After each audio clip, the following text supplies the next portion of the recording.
What makes a house a home? For me, it's photos of my ancestors, anything to do with La Virgen de Guadalupe, and of course, food. Pupusas, menudo, yuca frita, but I go off topic. Houses can be more than just a place to decorate, sleep, and eat your mom's empanadas. Hi, I'm Curly Velasquez, and this is Crash Course Latin American Literature.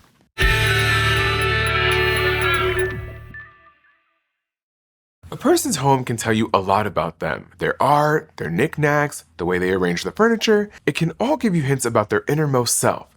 So it makes sense that in literature, where characters live can be key to who they are. But not only that, houses in Latin American literature are portals into diverse identities, cultures, and even political conflicts. The trick is knowing how to read them that way. Let's look at Sandra Cisneros' 1984 novel, The House on Mango Street. It tells the story of a 12-year-old Esperanza Cordero and her family in a working-class Chicago neighborhood. Having grown up in an apartment, Esperanza is thrilled to put down her roots in her family's new home. I knew then I had to have a house, she says, a real house, one I could point to. But her family's dilapidated house is not the vibe. And also, it's not really about the house, or at least not only. See, Esperanza's discomfort in her house mirrors her discomfort with her own identity. Like Cisneros herself, Esperanza is Chicana, which means she comes from a Mexican family but was born in the US.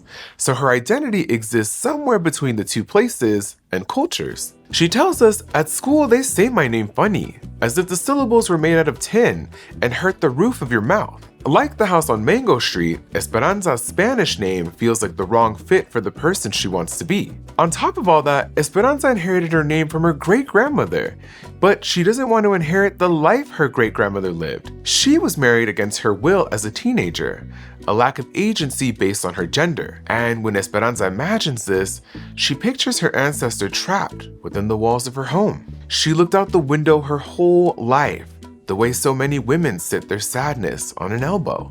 Notice how Esperanza makes the connection between her great-grandmother and countless other women looking out their windows. With this inside looking out image, she's evoking a long-standing association between houses and homes with women and femininity.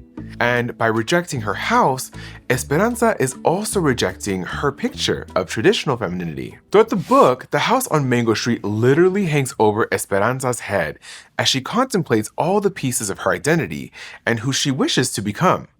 By the end of the novel, a now 14-year-old Esperanza finds a new way to define herself: as a storyteller. Her writing lets her escape from the house's grasp and creates a new, more comfortable home in the heart. She knows someday she'll grow up and leave for real, but she also recognizes that the house will always be a part of her story. Now, houses in literature don't only represent our personal identities.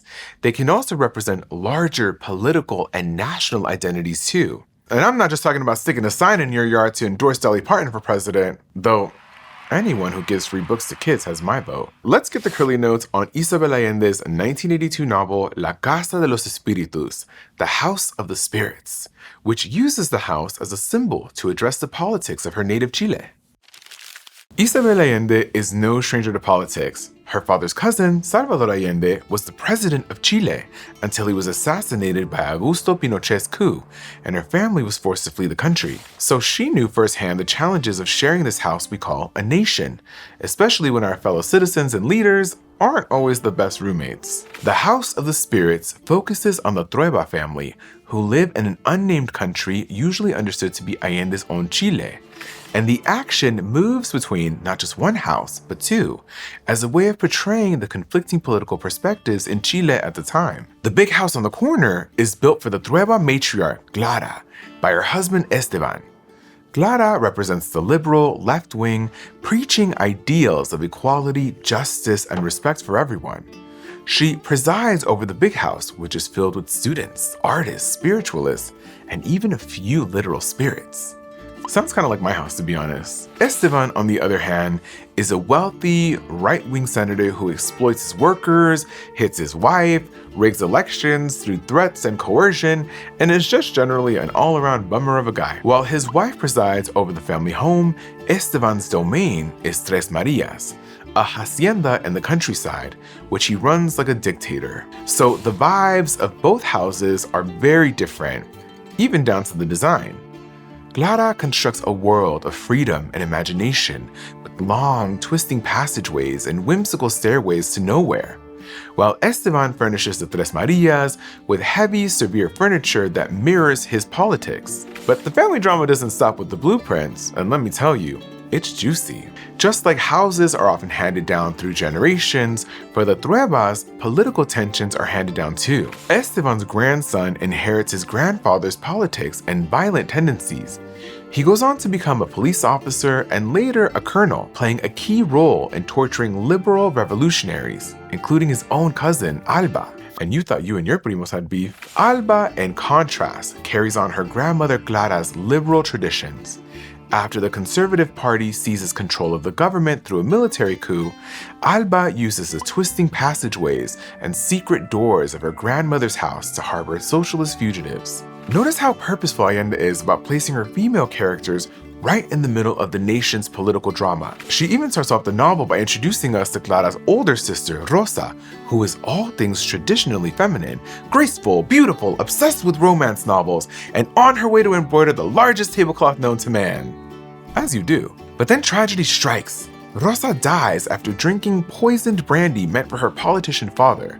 From that moment on, Allende shows us that, despite their exclusion from formal political leadership, women affect and are affected by politics in the sphere of the home and beyond. I won't spoil the book's ending for you, but let's just say there's hope for the Trueba family and for Chile.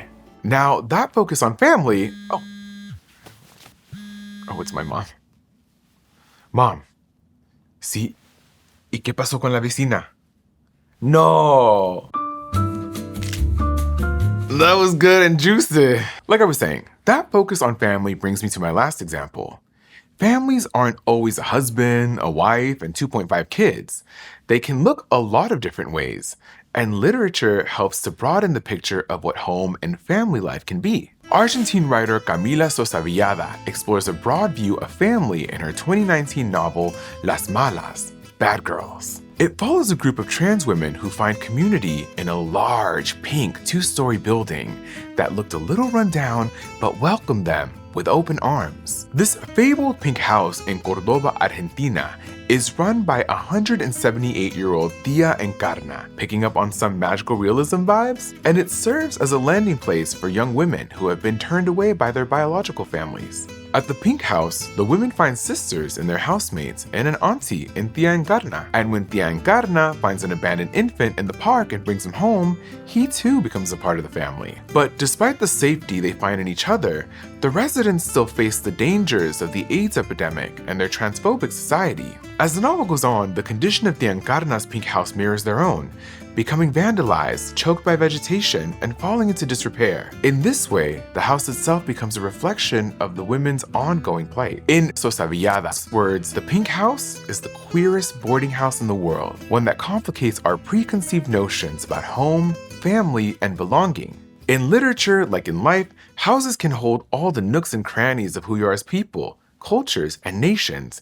And in some ways, sitting down to read a book is a little like an invitation into an author's home, so we can all become chismosos. You can peer out the window of Sandra Cisneros' childhood home, meet Isabel Allende's family of politicians and revolutionaries, or stay up late talking with Sosa Villada and her friends. And when you're done visiting, you can say your goodbyes, close the book, and return to your own house with your own family drama, but also a new perspective about how other people live. Personally, I can't wait to get back to my mom's empanadas. Next time, we're diving even deeper into family bonds. See you then. Thanks for watching this episode of Crash Course Latin American Literature, which was filmed at the Carlos Hernandez Studio in Indianapolis and was made with the help of all of these homebodies.